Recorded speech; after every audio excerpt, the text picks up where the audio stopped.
sermon I'm going to be giving you this morning is a sermon actually I gave about 3 years ago. But a lot of people have moved away, new people have come into the church, and I can say with all confidence that the vast majority of you here probably not heard this sermon, so I'm going to give it again. And before I start though, let's just bow our heads in prayer. Almighty God of creation, Lord of the universe. The title of the sermon today is Lost in Darkness, which of course aptly describes every one of us here. I want to tell a story today, an allegory, that illustrates that point. I just pray, Father, that your Spirit will be here upon not just I as a speaker, but the congregation too, that they may receive the intended message clearly. This is my prayer in Jesus' name. Amen. How many of you here have been in absolute, total, complete darkness? Total blackness, no source of light from anywhere, not even the numbers on your wristwatch. Absolute nothing. Okay? Were you required to stay there very long? And if you were, how did you feel about that? Did you like that? As creatures of the light, I call ourselves creatures of the light. There might be those who argue against that, but we're designed for daytime activity. There are creatures of the night out where we live. They're mostly bears and some deer, some raccoons. But in order for them to do what they do in their pursuit of food, there has to be some light, whether it's moonlight or starlight. If there is, however, absolutely no light from any source, there is a tendency to lapse into a panic. It's inherent within each and every one of us. And if we know that, well, we're going to come out of that very shortly, we're going to be back in the world of light again, why, it's no big deal. But if you find yourself suddenly in total darkness and there's no way out, the panic sets in. I'll explain what I mean by that a little further on in the sermon. It would be perhaps 6 or 7 years ago, my wife and I went to Kentucky to stay with some friends there we had met. And one of the things we did while we were there was we went to Mammoth Caves. Now, Mammoth Caves is a system of underground passageways, 350 miles if you put them all end to end. It is a labyrinth, a maze. You don't go in there without a guide or a map. And a good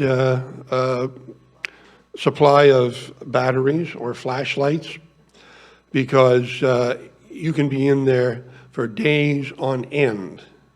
If you are lost in there, you will probably never come out. These caves were formed as a result of events that took place on the earth during the flood. The crust of the earth broke open in many places, and vast reserves of subterranean water came to the surface. Now, it wasn't just water. In many cases, it was sulfuric acid, because the sulfur that lies hidden within the depths of the earth was exposed to these vast quantities of water, these large subterranean passages in which this water was stored. These passages were, and I'm not talking about the caves, I'm talking about the vast chambers of water in the surface of the crust of the earth, rather, before the flood. These could be hundreds of miles long and thousands of feet in depth. It was those reserves of water that came bursting forth to the surface of the earth at the time of the flood. This water took many forms. Highly concentrated alkali, such as calcium, caused the preservation of animals that were killed in the flood. They were converted to calcium, or calcite as we now call it. Sulfuric acid, of course, was responsible for literally digging the channels, eating out the passageways of the many caves systems we have here in North America. Now, it only works on limestone. If you head south from northern Ontario, you leave the granite, and about Port Severn, you come into the limestone. And that limestone layer thickens until it's about 2,700 feet down near Lake Erie. And within that limestone, There are hundreds of miles of subterranean passageways. In Ontario, they're filled with water. But by the time you get to Ohio, they begin to emerge above the waterline. And by the time you're in Kentucky, why, you have hundreds of miles of these passageways now up above the water table. They used to think that it was gradual erosion of the limestone over eons of time that formed these caves, but when Loretta and I were there, the tour guide said, no, these caves were formed in a very, very short period of time by an inundation of sulfur-rich water that literally corroded these tunnels and passageways through the limestone. That water would have a tendency to go everywhere, thus carving hundreds and hundreds of tunnels and caves and passageways. They warn you not to go in there by yourself. Chances of you coming out are very slim. You will get lost and expire before you find your way back out again. When we were there, the tour guide explained to us that the evidence that these were dug out by sulfuric acid was that on the walls of the cave there was 1/8 inch thick layer of sulfur, what do they call that now? Calcium sulfate. Not Epsom salts, that's magnesium. Well, there was some of that too, but that takes place as a consequence of sulfuric acid reacting with limestone. And the whole cave is coated in this sulfate. So that could only happen as a consequence of sulfuric acid flowing through the cave. All right, while we were there, the tour guide said to us, all right, I want everybody to shut their flashlights off. Everybody be quiet. So we shut our flashlights off. That was easily enough accomplished. Everybody being quiet was not such an easy thing. But nevertheless, the darkness was complete. There were no watches. There were no stars.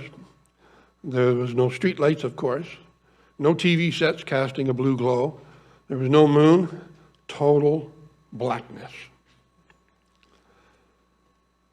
I was not particularly impressed or alarmed because I knew we'd be brought back into light within a few minutes. All the flashlights would come back on again.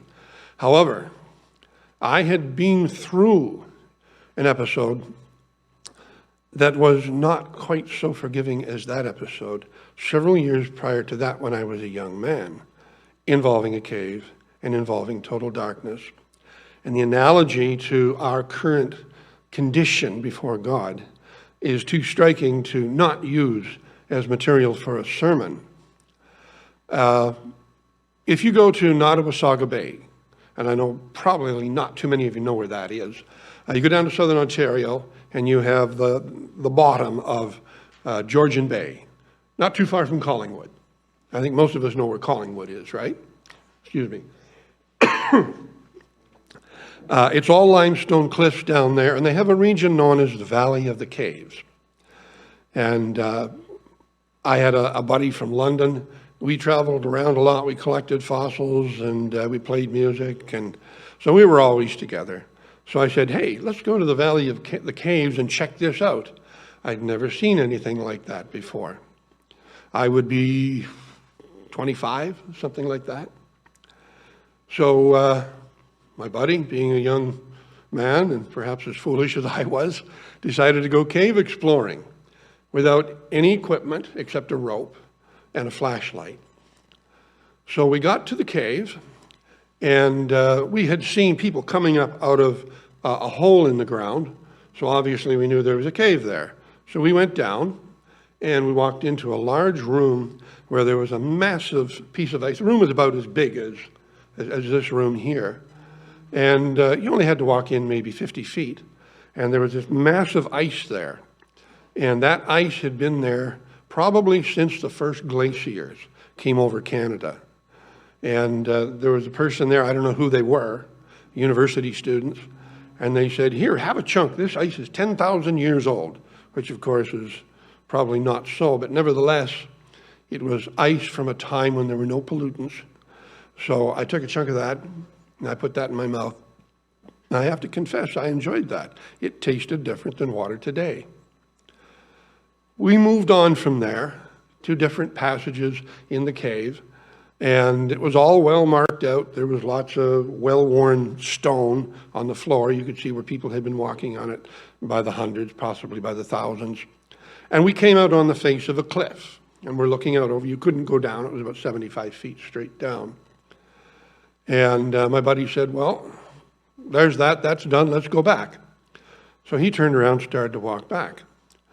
And I said, no. Let's tie the rope around this rock formation here and lower ourselves down over the cliff face, because the parking lot was just, you could see the parking lot from there. I didn't want to go back all through the cave and have to go back down the cliff. So I tied the rope to the rock and started to let myself down. And looking back into the chamber we were coming out, I saw right down at the bottom, right by the floor, an opening in the stone about that high. Now, I couldn't get into an opening that small now, but back then I could. So I said to my buddy, hey, there's another continuation of the cave here. He says, well, you check it out. I'm tired. I got to go sit down. So he went back to the room with the ice in it, and he sat down and fell asleep. So I took that rope and I swung it around, I dropped it down into that opening, and down I went. And I went down about 20 feet and landed on a nice solid stone floor and shone the flashlight around, and I was in a wonder world of cave formations. If you've ever seen what they call cave pearls, these little balls of concretions that grow from the sides of the limestone walls of the caves, cave pearls and stalactites and stalagmites and all sorts of crystals, and it was just unbelievable, the beauty. So I thought, this is like a dream come true. I've seen these things in picture books, but never dreamt I'd ever actually be there. And of course, I rather vainly thought that I was the first one to ever go down in there and explore and see all this. So I began to walk down this long, long hallway. And it was kind of cool because when you go, hello, you'd hear, hello, hello, hello, hello, hello, hello, hello, hello. That was a long, long hallway. So I turned around to go back, telling myself, well, don't go too far. You don't want to get lost. And when I turned around to go back, I saw two tunnels leading away. They were at very sharp angles to each other, and I had completely missed that I was passing a tunnel as I was coming down. And so I'm standing there thinking, which one did I come down? So I thought, well, 50-50, take a guess. So I went up the right. And nothing looked familiar, but then, when you're walking the opposite direction, even in the forest, nothing looks the same going back as what it looked when you were coming down. So I walked a little ways, and then I began to see things that I knew I would not have missed, but they were not things that I recognized, so I knew I'd gone the wrong way. I turned around to go back to that Y intersection, and guess what? 3 tunnels in front of me. Oh boy, which one do I take? I chose one, I don't remember which one, and it came to an end with a little hole in the wall, just barely big enough for me to crawl through, and I walked in. And this is one of those underground waterfalls, again, that you may or may not read about in books on caves. And it was a tall 40-foot room. An underground stream had carved a waterfall straight down, a cylindrical room. And I thought, well, this is kind of cool. I'm starting to get worried about being lost here, but kind of cool to see stuff like this. And that was when my little dream about being the only person who had explored this was shattered, because there laying on the floor of that room was 3 rusted, decayed, ever-ready batteries. So somebody clearly had been there before me. I came back out and started to head back. I figured I'd come to the intersection where there were 3, but I didn't. I don't know where I took a wrong turn, but all of a sudden I'm in a large flat room and I can hear water. Flowing water in this cave. And I realized, okay, buddy, you were lost. I began to holler to my friend, Ray, Ray, Ray. Nothing. No response. I didn't know he was asleep. He might have actually answered me if he hadn't been asleep. Because, in a cave, sound echoes all over the place. Not that would have helped me to get out. Anyhow, I wandered around a little bit more, and I'm feeling the panic. And I don't know where to go. So I think to myself, I know what I'll do. I'll go up. Because the passageways by this time were crisscrossing. They were all over the place. They weren't just on one straight horizontal level. They were going up on angles, and some were straight down. Some were kind of corkscrew. They were just going every direction. So I thought, we'll go straight up. That's what you'll do. So I found a tunnel that kind of went up on an angle, and I started to go up on that. And I entered a region of active karst activity. Karst activity is where you have a source of sulfur and water vapor in the rock below coming up in vapor form and actively chewing out the limestone. And you put your hand on the limestone and dust falls down, a damp dust. And everywhere I went, everything I touched, just everything was dust, the white lime dust. And of course, as I'm walking down the hallway, this stuff is falling off the ceilings. I've got it down my neck. I've got it down my belt loop. I've got it in my socks. And it started to get warm because the dissolving of limestone releases heat. And of course, every time I turn around to go back, some other tunnel I didn't anticipate. And I couldn't get out of that area of the cave.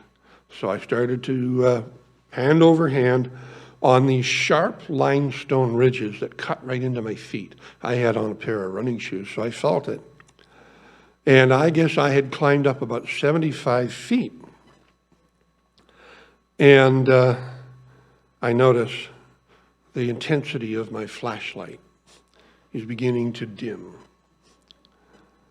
And the situation is now getting far worse.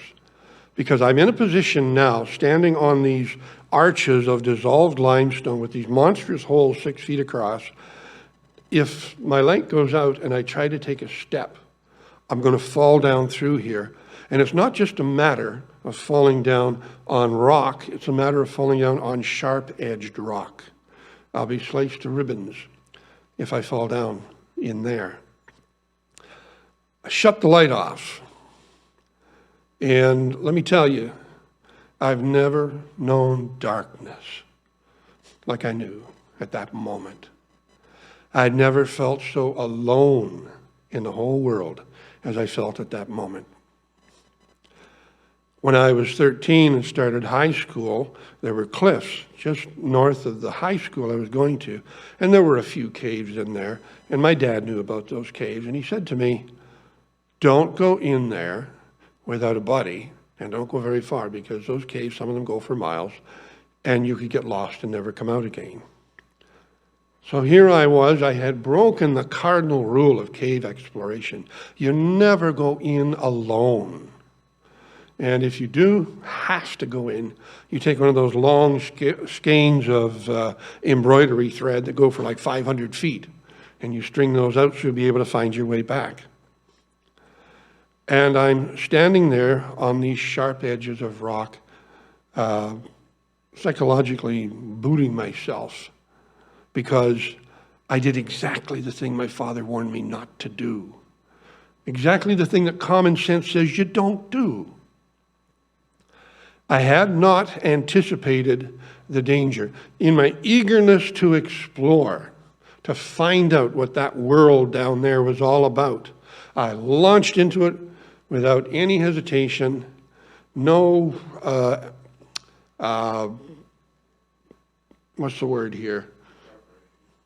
No fear, thank you. No fear, no real, not an inkling, not a clue of what I was getting myself into. And I think we can all see how that applies to our lives, especially when we're young, we do impetuous things without really realizing that we're endangering our lives. Now, God is with you in every situation, including those that you put yourself into.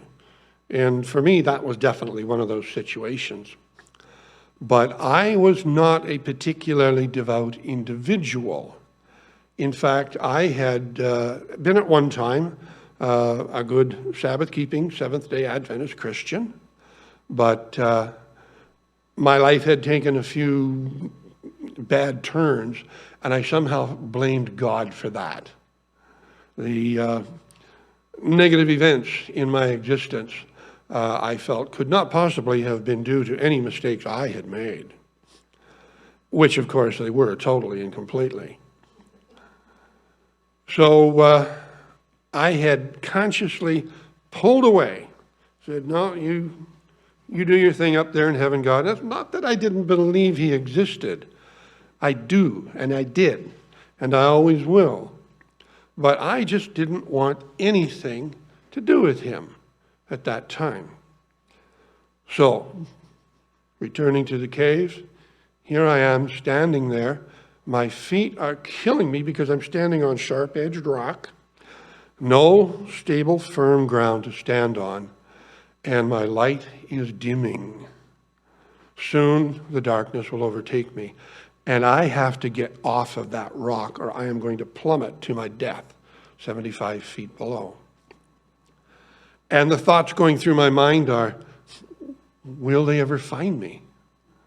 Will I simply go down as a person lost in the labyrinth? And will they send in a rescue crew? You know, my poor mom. Oh, I felt such remorse for disappointing my poor mom. You know, it's like those soldiers on the battlefield when they get mortally wounded. Many of them, the first thing they do is apologize to their mother, lying there dying on the battlefield. And they'll cry out, Mom. And now I understand why they do that. Because you feel that you have disappointed your mother. You've let her down. By putting yourself in a situation where now you're not going to get to continue on anymore. She's not going to get to see your grandchildren. And you feel, as a young man, you feel very real remorse for disappointing your parents that way. So I thought to myself, Mom. Oh, Mom. Yes, the words of dear old Mom were, if you ever find yourself in an irretrievable situation where there's nothing you can do to extract yourself from the dilemma, talk to God. Go to him. It doesn't matter what you've done. You don't have to be perfect before him. We're all sinners. We're born sinners. Nothing we can do about that. He hears every prayer. In fact, you know, some of us spend a lot of time feeling guilty about the bad things we do because we know the recording angel is there writing down every bad thing you do. Well, it occurred to me, if the Lord sends an agent to record every bad thing you do, he's going to have probably that same fellow recording every good thing you do. So you are watched, you are monitored constantly, 24/7, 12 months a year, and you don't have to worry about God abandoning you, God not hearing you. He hears every syllable you say. But when you have panic welling up in your heart, you have a tendency to forget that. But I thought, Mom said, pray to him. He will hear you, and he will answer you. Well, if ever I was in an irretrievable situation, this was it. And I've never been in any situation like that before that episode or since that episode in my life. And the chips were down. This was it. It was life and death. So I thought to myself, well, you've got nothing to lose. So I said, Dear God in heaven, I believe you know that I'm in a spot here right now. I'm in a situation stuck in the bowels of the earth. It is steaming hot. It is like 90 degrees in here. I'm pouring sweat. I'm exhausted. I have a splitting headache and no hope of ever getting out of here. Please, Father, get me out of here. Suddenly, I felt a cool blast of air on my face. And I thought, well, what's that? It's been so hot in here because of all that chemical activity going on with the limestone. Where could that be coming from? And it just started up. I didn't feel it till after I prayed. So I turned on my flashlight, and I had barely enough power in the flashlight to see that there was a wall about 30 feet to one side of me that had been a solid rock wall a minute ago, and now it had a small hole about that big, a pitch black hole.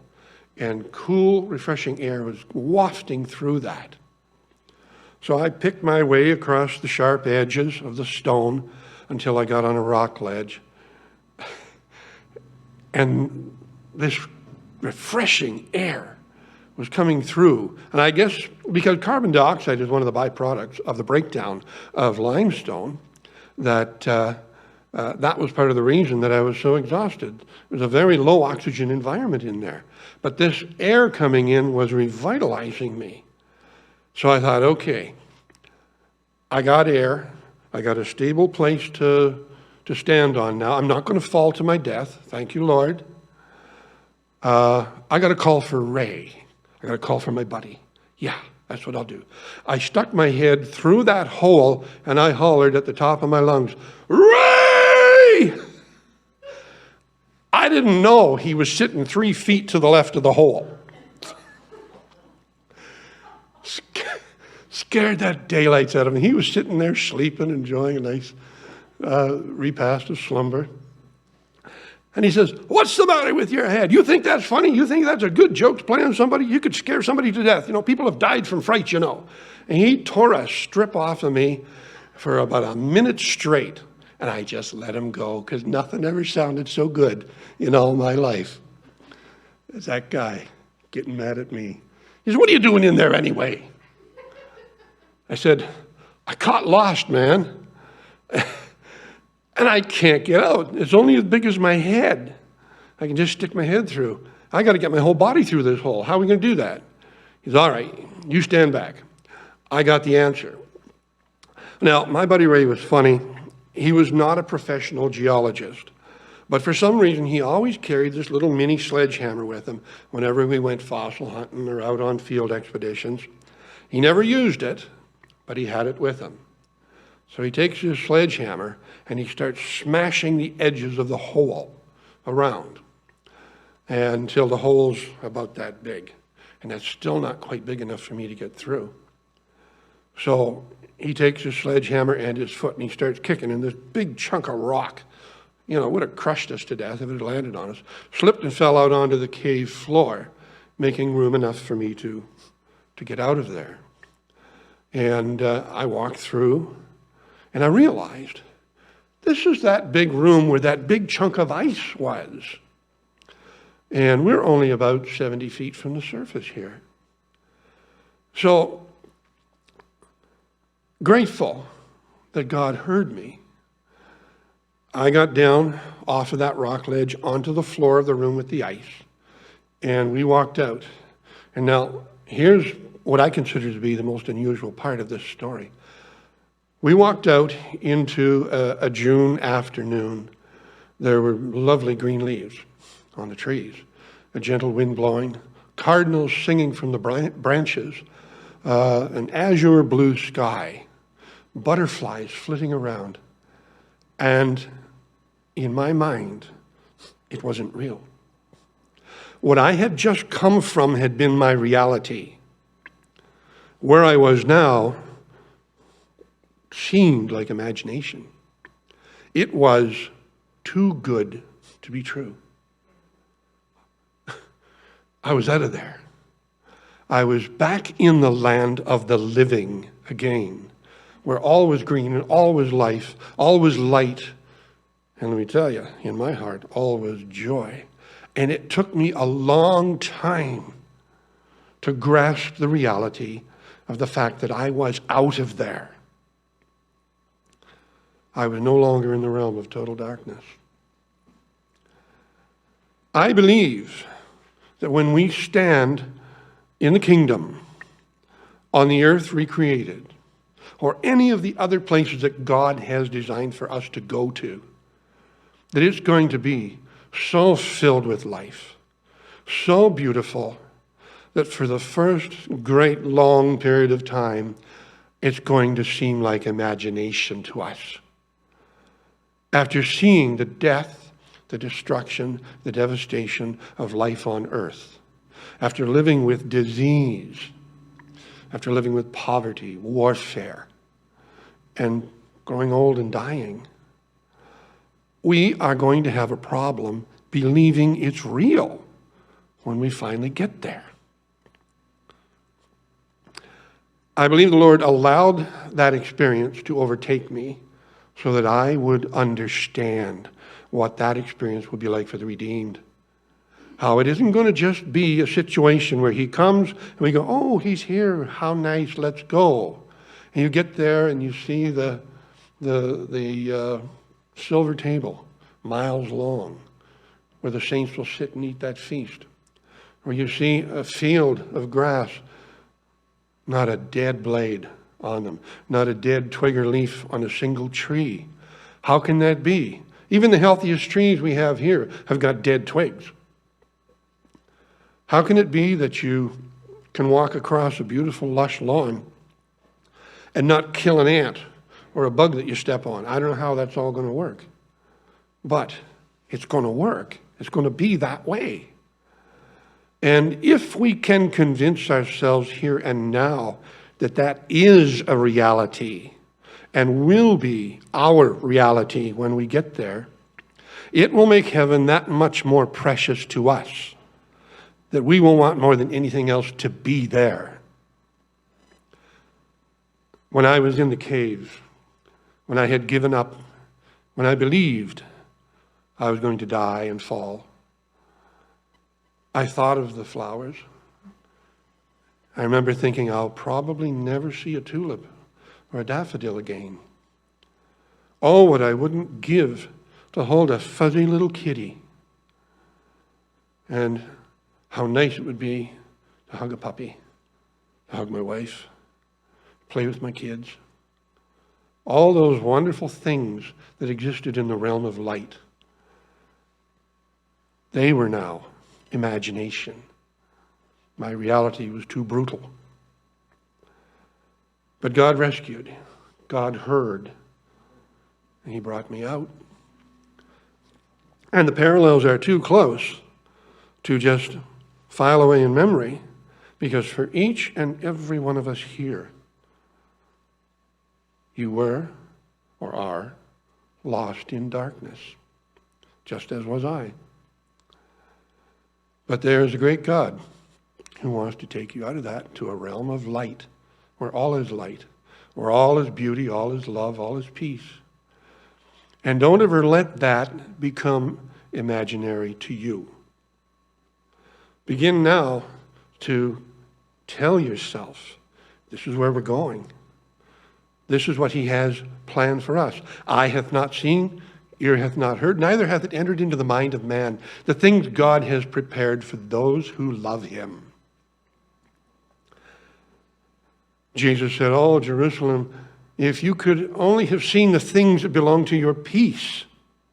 He was lamenting the fact that his people on earth had given up hope, the hope of ever seeing that better world, but are now hidden from your eyes. They live in darkness. You can't see when you're in darkness. We are not individually necessarily given a vision of that better place that lies waiting. I don't know why. I wish he would. At some point in our existence say, well, here's a little something to give you some encouragement. I'm going to give you a dramatic dream tonight, and you're going to go to heaven, and you're going to see what's really there. I tend to convince myself that if that were to happen to me, if God were to give me a dream, and I could see the wonders of heaven, that would cinch it for me. I would be his faithful guide forever and ever. But he doesn't want a faith based on what you see. He wants a faith that's based on what you read in his word. He wants a faith that is based on grasping the promises that he has made to us, believing with all our heart and soul that he will come through in the end. Then and only then will he take us out of this dark world to a place where we can rest. That 1,000-year-long Sabbath, the millennium. And it doesn't end there. After that, the destruction of the wicked, and after that, the recreation of the earth. Then will we enter into our reward in the fullest sense. I don't know who is lost, who is saved. I don't even know if I'm lost or saved. Some people say, well, that's ridiculous. By now you should know. No, you don't know. You don't know. Not until you see him coming in the clouds of heaven. But I do know. I want to see all that. I want to be there. I want to be a part of that. That's got to be the most exciting aspect of life on earth, the promise of what lies waiting. So, in closing, I just want to say, in many ways, we are all still lost in darkness. This is a dark world. I know you look out and you see the sunshine and you think, oh, it's a bright blue sky. There's no darkness involved there. But I'm talking about the general awareness of our situation. There isn't another world in the universe that has a sin problem. We do. And there isn't another world in the universe that has the ignorance of that situation so widespread, so global. The vast majority of mankind is still not aware of the options that Christ places before us, or the fact that they are a lost race. If we can grasp the magnitude of the situation we are in, perhaps that will work to compel us to come closer to Christ at every opportunity. I don't like to wake up at 4. I just do wake up at 4. And I spend my time talking with him then. And I find that's some of the best communication that I have with him. It's still not quite to that point where it seems real. But Jesus said, you persevere till the end. And then you will see the realization of all your hopes, your dreams, and your prayers.